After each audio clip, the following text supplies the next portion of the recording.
퍼즐을 한번 맞춰보자.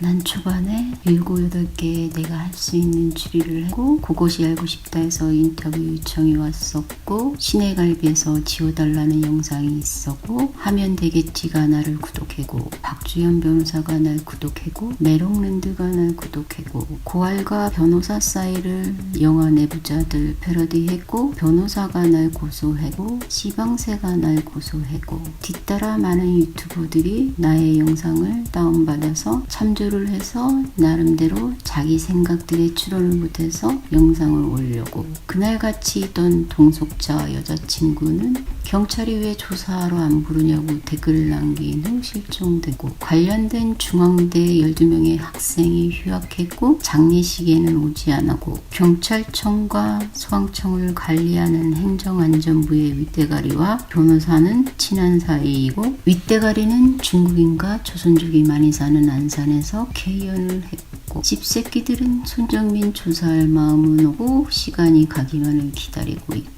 변호사 개새끼들은 어마무시한 백을 바탕으로 조선족들이나 하는 보이스피싱 방법으로 선처 메일을 보내면 용서해 줄 테니 언론을 통해 대대적으로 보도한 덕분에 댓글 단 사람을 알 길이 없었는데, 순진하게 선처 메일에 개인정보를 친절히 써서 보낸 사람들은 합의금을 내야 하는 위기에 처해졌다. 그리고 언론들은 변호사 편에 서서 선처 메일 보내라고 광고를 쳐해놓고 이제 와서는 선처 메일 합의금 논란이라며 방송한다. 난 분명 널리 퍼뜨려달라고, 쫄려서 선처 메일 절대 보내면 안 된다고 경고성 영상을 1, 2전에 만들었는데 많이들 보지 못했나 보네. 시내갈비는 고소 예고는 했지만 고소를 한 건지 만 건지는 알 길이 없다. 나만 고소 때린 건 아니겠지? 내가 만든 영상의 클래스건이 뭐지?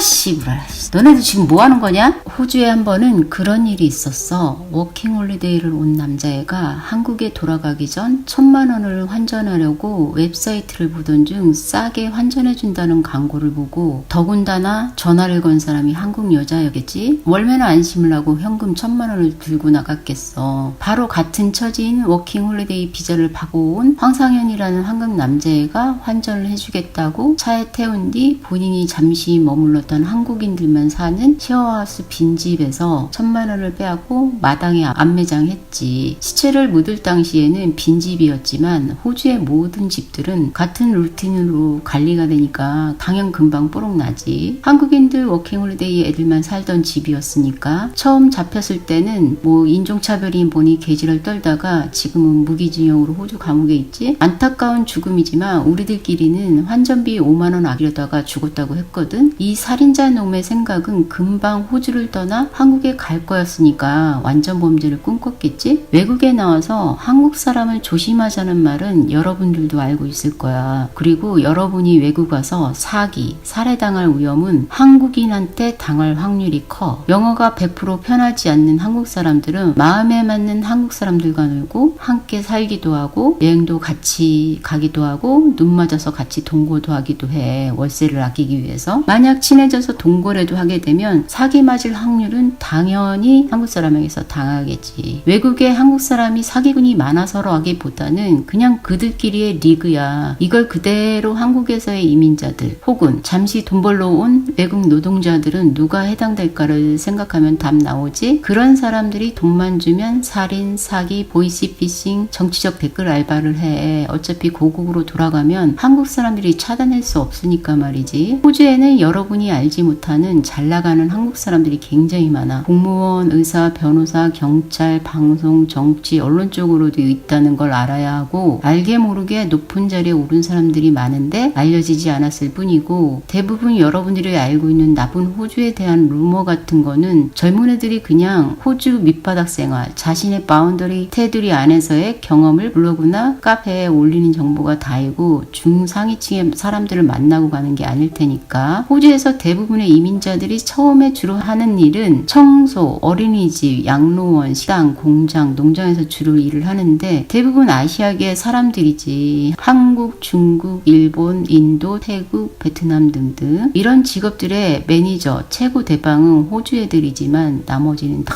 이민자들을 쓰고 호주 애들이 선호하는 직업들은 아니야. 한국에선 누가 이민자일까? 당연 중국, 조선족, 태국, 베트남, 스리랑카 등등이 차지하고 있을 거잖아. 한국인들이 하기 싫어하는 일자리를 이민자들이 메꾸고 있지. 어쩔 수 없는 프로세스라고 생각하고 전 세계가 똑같이 겪고 있는 상황이야. 호주도 동네 하나가 그냥 중국인 동네가 있어. 한국의 대림동 두세 배에 달하는 면적 정도? 가면 간판 모두가 중국어. 식당 안은 온통 빨강빨강이야. 돌아다니는 인간들도 80% 중국인. 영어보다는 중국말이 제일 많이 들려. 그렇지만 굉장히 안전해. 함부로 칼 사용하거나 큰소리 내고 싸우면 경찰이 그대로 수갑쳐서 깜빵가. 경찰이 왔는데 난리 부르스친다. 그대로 총발사. 가만히 있어야 해. 살려면. 난 호주에서 굳이 따지자면 보수에 가까워. 호주에 와보면 굉장히 아날로그인 감성들이 있어. 커피 체인점보다는 개인 카페마다 특색 있는 그들만의 색깔이 있고 체인점의 정형화된 인테리어는 그들은 좋아하지 않아. 한국인들이 졸라 좋아서 미치고 환장하는 스타벅스도 여기서는 그다지 인기 있지 않아. 그냥 유명한 체인점이라니까 호기심에 한 번쯤 가보는 정도지 허구한 날 가게 되는 카페는 아니지. 난 딱 한 번 가봤고 무슨 돗대기 시장 같아서 싫어하고 호주인들도 그다지 좋아하지 않아. 한국은 전쟁을 겪어서 모든 건물이 폭파가 돼서 오래된 건물들이 없지만 호주의 건물들은 기본 100년, 200년 된 건물들이 굉장히 많고 건축 양식들이 보존의 가치가 굉장히 커서 개인 자산이라 해도 절대 함부로 부수고 새 건물을 지을 수 없어. 진보가 되려면 경제 지표를 올리기 위해서는 많은 개발이 뒤따라야 하고 수많은 자금력을 동원해야만 하고 외국에서의 투자와 문화도 많이 받아들여야 경제 지표를 올릴 수 있어. 그 과정에서 중국 자금을 배제하고 성장시킬 수는 없지. 그래서 난 보수일 수밖에 없어. 호주의 아날로그인 감성을 누군가가 개발하겠다고 다 밀어버릴까봐.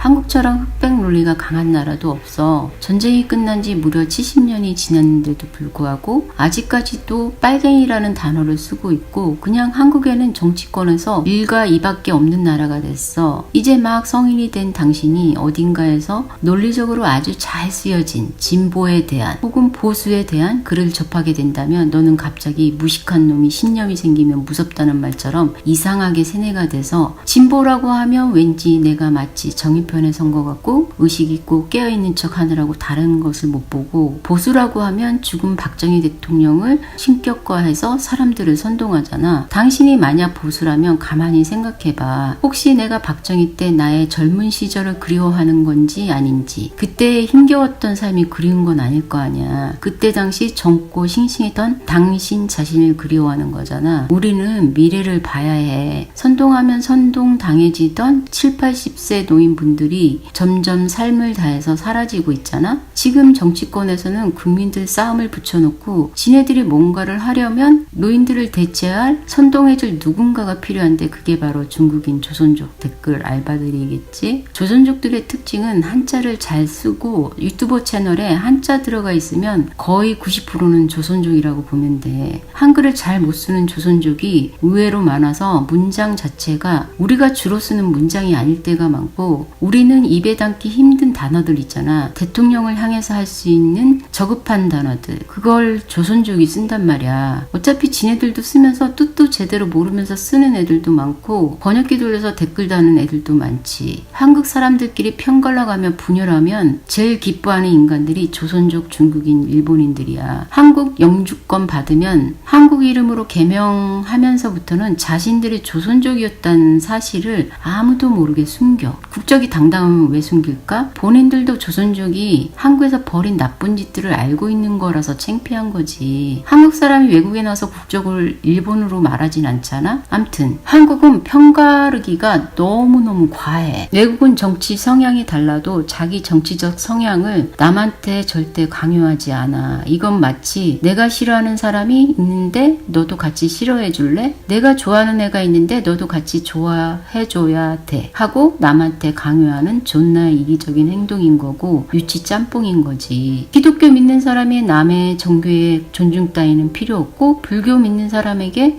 사탄이라고 울부짖는 것처럼 내가 믿는 걸 존중받으려면 남들이 믿는 것도 존중하고 들어줄 필요가 있는 거지. 그냥 상대편을 존중하고 너는 너고 나는 나이지. 호주 투표 용지는 거의 1m가 넘어. 한국처럼 코딱지만한 용지에 1 아니면 2번 이렇게 찍게 되어 있지는 않아. 여당이니 야당이니 이지로라고 편갈라가며 싸울 때가 아니라니까. 중국인 조선족들의 쪽수가 많아지면 어떻게 될까를 걱정하는 게 빠르겠다. 시스템적으로 경찰을 바꿔야 돼. 앞으로 돈 있는 놈들은 무조건 살인해도 무죄라니까. 돈 없는 놈들은 누구 한번 째려봤다고 감옥에 가는 세상에 살지도 몰라. 돈이면 다 무마가 되는 세상이 되면 중국인 조선족들이 정치권을 장악한다면 과연 여당이든 야당이든 투표를 할 때 사람을 잘 보란 말이야. 혹시 출마하는 놈이 중국에서 유학을 해서 몸 뼛속까지 중화사상을 품은 놈인지 아닌지. 그게 여러분들의 미래야. 나의 개똥철학은 여기까지이고 당신이 생각하는 뭔가는 알아서 스스로 정리하면 되겠지? 누군가 나에게 질문을 던지더라고. 나의 영상을 출처를 밝히고 자신의 채널에 그대로 올려도 되냐고. 이럴 경우 유튜브는 나의 영상을 누군가 썼다고 어떻게 처리할 건지를 나한테 물어봐. 내가 그 사람에게 저작권 신고를 해버리면 채널은 날라가겠지만 그렇게 하지 않더라도 유튜브는 다 알고 있기 때문에 너가 뭘 다운받았는지 그리고 뭘 편집해서 더하기 빼기를 했는지를 다 알지. 나중에 광고를 심사받는 과정에서 재사용 콘텐츠라고 해서 수익화를 하지 못해. 그동안 올렸던 영상을 다 삭제하던지 채널을 새로 파서 새로 시작해야만 승인을 받을 수 있어. 유튜브를 시작한다면 결국엔 돈이야. 대형 언론사들 빼고 여러분들이 알고 있는 조그만 언론사들의 시초가 뭐냐면 유튜브에서 파생된 거야. 자기가 좋아하는 연예인을 쫓아다니며 영상을 찍고 좋아서 자신의 유튜브 채널에 올렸더니 대박이 나면서 조그마한 언론사까지 거머쥐게 된 사례는 엄청나게 많아. 너네들이 알만한 조그마한 언론사가 다 그렇게 시작했어. 작년 한 해 동안에도 엄청난 수익과 대형 유튜버로 거듭난 사람들이 굉장히 많아. 한국에서 이슈가 하나 터지면 너도 나도 덤벼들어서 대박을 치면 대부분 한국 사람만 돈 버는 줄 알잖아. 아니, 한국 이슈가 터지면 한국 사람들의 쏠림 현상으로 중국, 조선족, 태국, 베트남 애들이 달려들어. 요즘 번역기 시스템 좋잖아? 말은 한국말 갖다가 쓰고 화면은 베트남 혹은 태국 사람들 아무나 대입시켜서 하는 애들 말이야. 구글에서 달러로 받으니까 태국, 조선족, 베트남 애들이 환전을 하면 잘 모르겠지만 한국 이슈 한 방에 집 한 채씩 장만한 애들이 엄청나게 많고 이건 그들 사이에 알게 모르게 퍼져 있는 사실이지. 한국 이슈 가지고 빌딩 한 채 장만한 애들도 있다니까. 아이러니하지? 이런 거지 같은 채널을 밀어내려면 한국 사람 개개인이 나서서 유튜브를 해서 자신의 목소리를 내주라고 하는 거야. 세상에 야당 여당의 단 두 개의 목소리가 아닌 여러 소리가 나가 이 말이야. 그리고 난 전에 말했어. 변희재 좋아한다고.